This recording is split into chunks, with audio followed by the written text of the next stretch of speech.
nouvelle vidéo. Vous l'avez vu dans le titre, on va parler de potos. Qui ne les aime pas? Je ne sais pas. En tout cas, moi, je les adore. J'en ai plein et j'en aimerais encore davantage.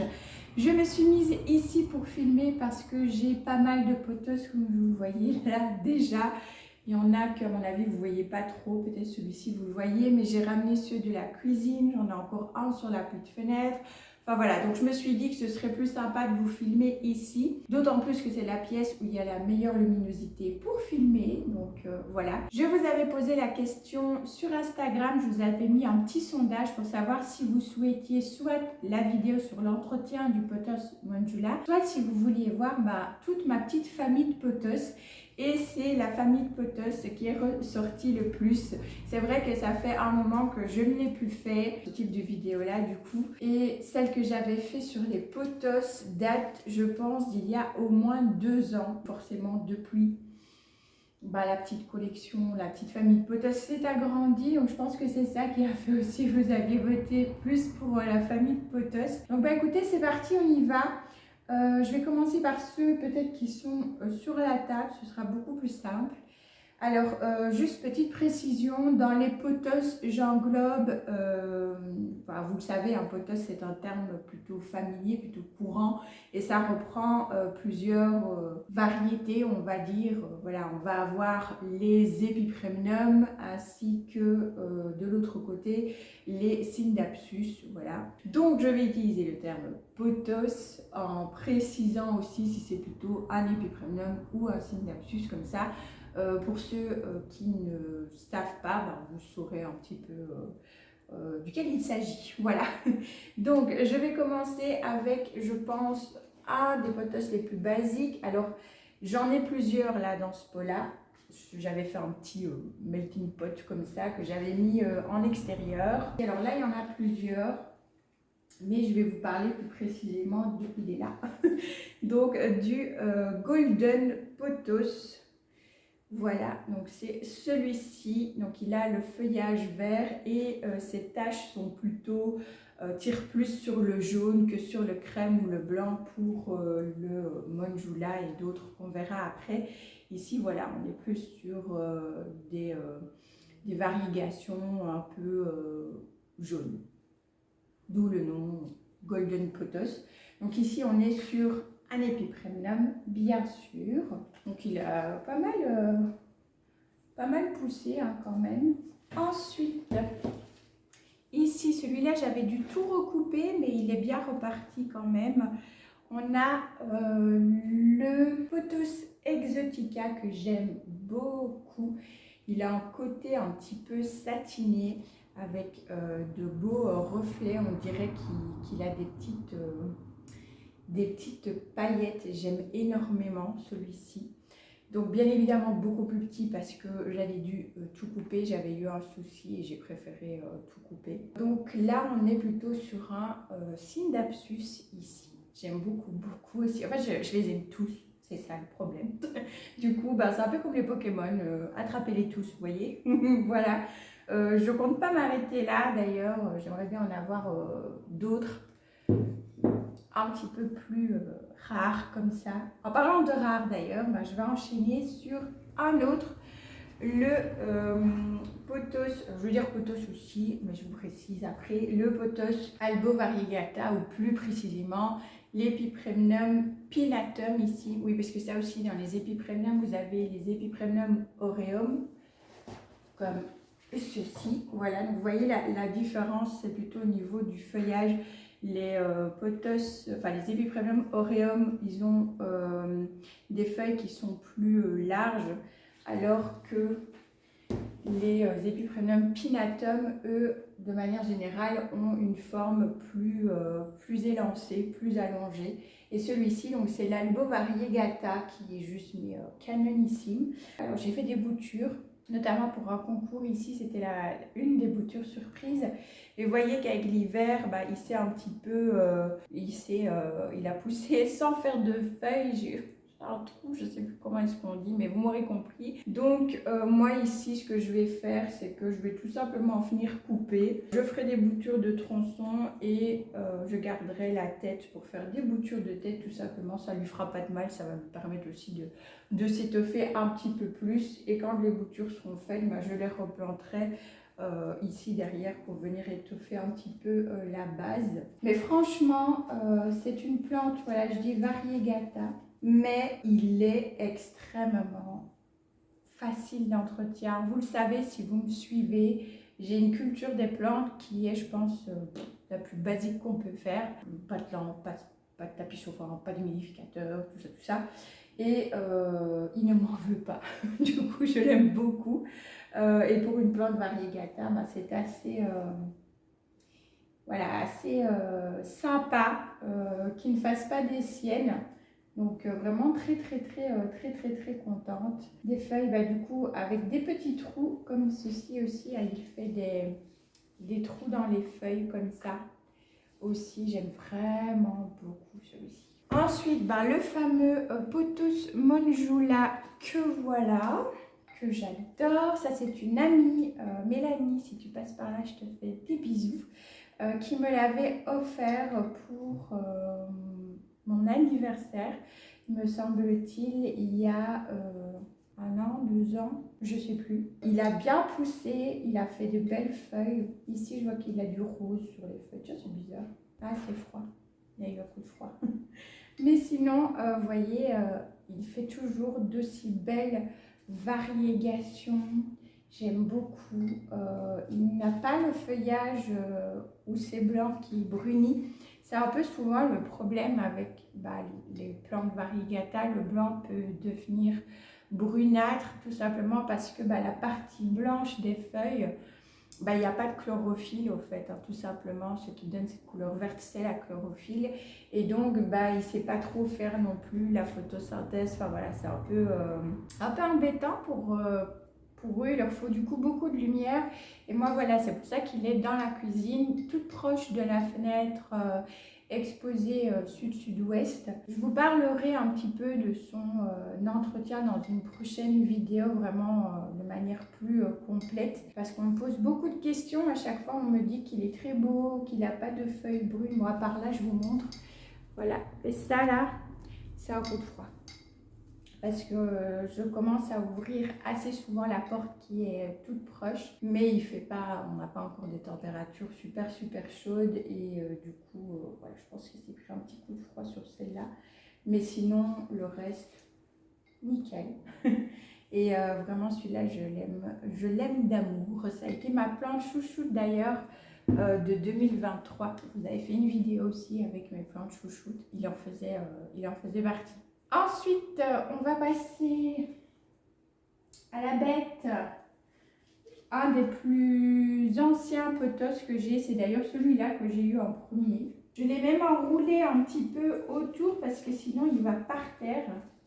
C'est le Pothos Marble Queen. Alors on a été en hiver, donc il a quand même eu un feuillage, quand même, vous voyez, la ressortie des nouvelles feuilles, assez panaché.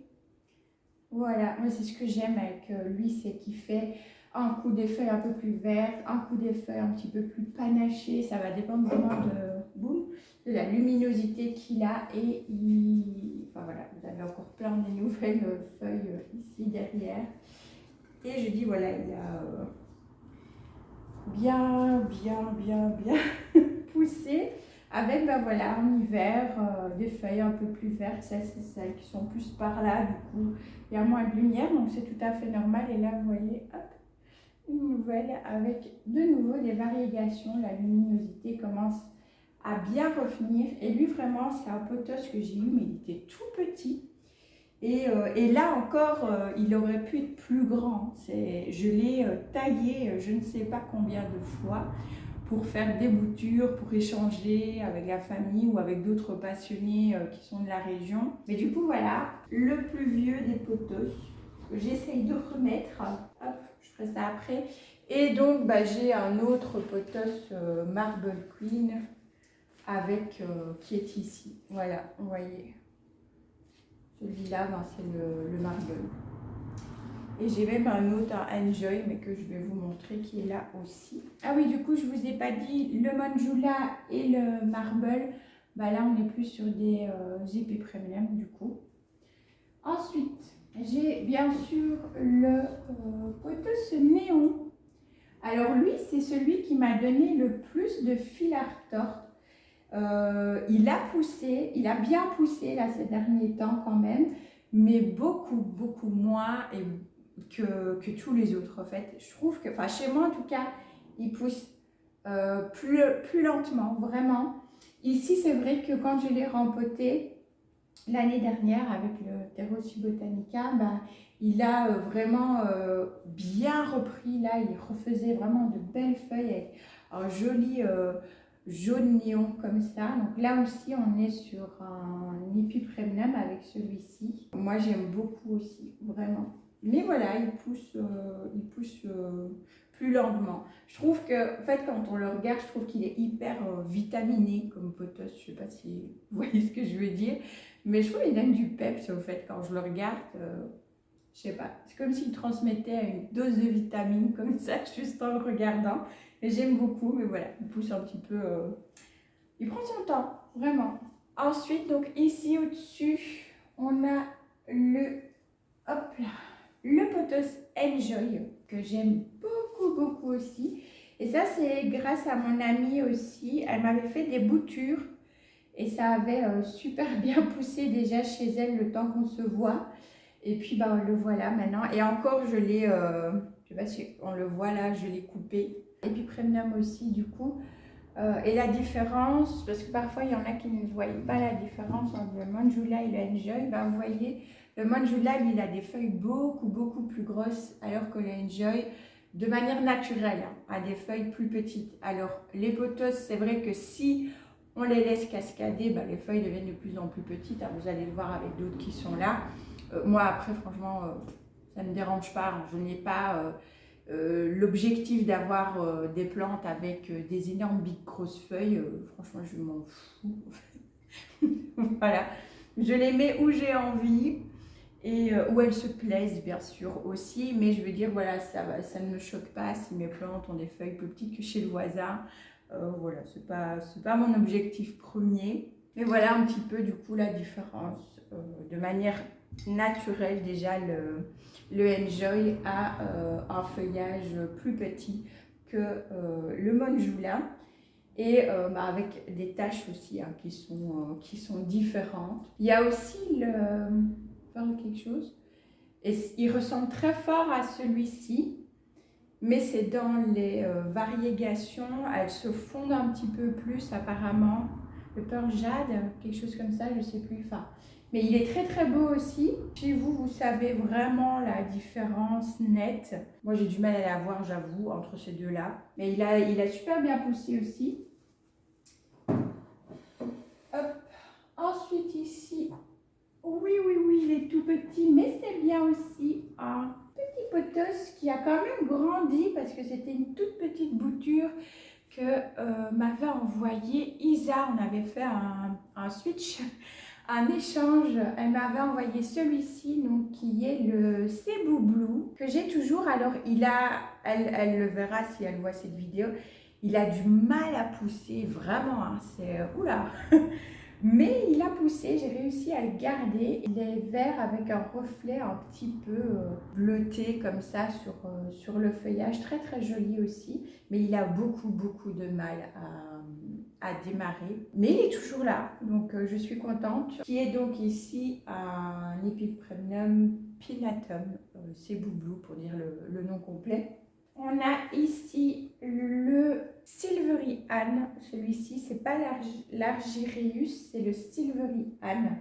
Voilà, très beau aussi. Moi, j'adore les Synapsus, vraiment. Et lui, pareil, quoi. Le côté satiné, les taches comme ça, argentées, il est canonissime. J'aime beaucoup. Et donc ici on est sur un Synapsus. Je l'aime beaucoup aussi et vous voyez que puisque je le laisse pendre, c'est petit. Et encore une fois, ça ne me dérange pas. On voit qu'il a déjà été taillé aussi. et je l'ai un petit peu enroulé pour qu'il se ramifie aussi, enfin qu'il prenne en fait ici. J'ai fait un petit marcotage de tiges, elles tiennent sur le terreau pour qu'il racine là aussi en fait, comme ça bah, il sera plus étoffé.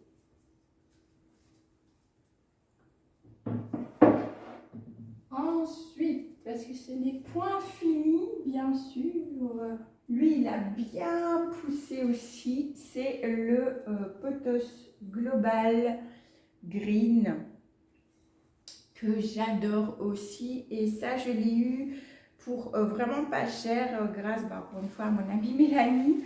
Mais cette fois-ci je l'avais acheté, elle faisait une balade dans une jardinerie près de chez elle et il y en avait au fait à des prix, parce qu'au moment où il est sorti, les prix c'était juste pas possible quoi. Dans la jardinerie près de chez elle, il était à un prix tout doux.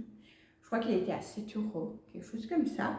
Donc elle m'a demandé si je voulais qu'elle m'en prenne un et je lui ai dit bah si ça te dérange pas, je veux bien du coup. Donc voilà le Pothos Global Green, et lui du coup bah, il fait des taches comme vous voyez. Donc il a le feuillage vert et il fait des variégations vert plus clair en fait. Voilà. Et lui pareil, hein, bah, je laisse pendre, donc feuillage plus petit. Pourquoi? Ben, parce que tout simplement les pothos normalement c'est des plantes grimpantes, elles aiment bien avoir un support sur lequel s'accrocher. C'est ce qu'il faut pour eux, c'est normalement d'aller vers le haut, de grimper. Là ils sont en kiff total et du coup ils font des feuilles beaucoup plus grandes, bien sûr, mais encore une fois voilà, moi j'avais envie d'avoir mon étagère à pothos juste là, et ça me dérange pas encore une fois que ça fasse des feuilles plus petites. J'ai fait plusieurs boutures aussi parce que il descendait vraiment très bas, et du coup j'avais fait voilà, plusieurs petites boutures aussi. Donc ici Global Green, c'est un épipremnum. Hop, je le remets à sa petite place. Voilà. Et vous voyez que, bah, enfin je sais pas, je pense que vous voyez là dans la vidéo, mais il descend en bas et il dépassait en fait le bureau en fait. Il descendait jusqu'au bas pas par terre, hein, mais au bas de la planche, on va dire, voilà, du bureau. Donc j'avais déjà coupé. Et j'en ai encore un à vous montrer. Attention, que je dis pas de bêtises, le Pothos Treuby Moonlight, celui-ci. Donc, bah, vous le voyez avec une couleur plutôt argentière. Celui-là n'est pas satiné, n'a pas le toucher satiné, je vais dire, comme le toucher tout doux, comme les Scindapsus. Même si ici, c'est aussi un Scindapsus Treuby Moonlight, pour être plus précise.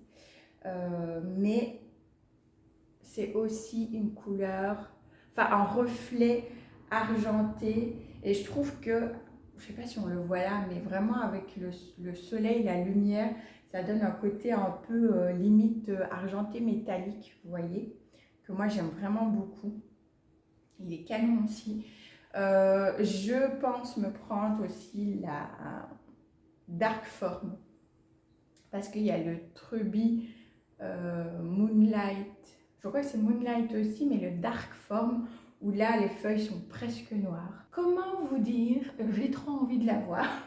Voilà, j'ai celui-ci, je suis très contente. Alors il a eu à un moment donné, vous voyez, c'est ce côté où il faisait, où ses feuilles au fait se gondolaient un petit peu comme ça, et puis après ça s'est on le voit ici, ça s'est calmé parce que ça c'est des nouvelles feuilles. Elles sont plus claires d'ailleurs hein, que les autres. Et j'aime vraiment beaucoup celui-ci aussi. Donc si je dois vraiment compter actuellement dans la famille Pothos, on a 1, 2, 3, 4, 5, 6, 7, je compte pas les doublons, 8, 9, 10, 11. Voilà. S'il faut vraiment compter, pour vous donner une idée, bah, j'ai 11 variétés de pothos différentes pour l'instant, parce que c'est pas fini, à la maison. Je vous ai dit, j'aimerais bien avoir le Dark Form, j'aimerais bien avoir l'Argirius, j'aimerais bien avoir... Oh, il y a les Satin Jade, avec mon accent magnifique anglais, comme d'habitude, qui sont pépites, mais ceux-là, enfin à l'époque quand j'avais regardé le prix, c'était mais pas possible. Donc voilà, je ne sais pas actuellement si le prix est plus abordable, n'est-ce pas? Mais voilà, sachez que la famille Potos risque bien de s'agrandir encore. J'aimerais bien avoir le Pearl and Jade, voilà, donc celui qui ressemble un petit peu à Enjoy, mais qui est un peu différent. Il y a le Silver Lady aussi. Il y en a plein en fait, il y en a... Je ne sais pas combien. Dans les variégations chez les Potos, on a de variégations argentées métalliques, argentées satinées. On a des variégations couleur plutôt crème, jaune, blanche. On a un panel très large en fait. On a des feuilles aussi qui sont presque noires.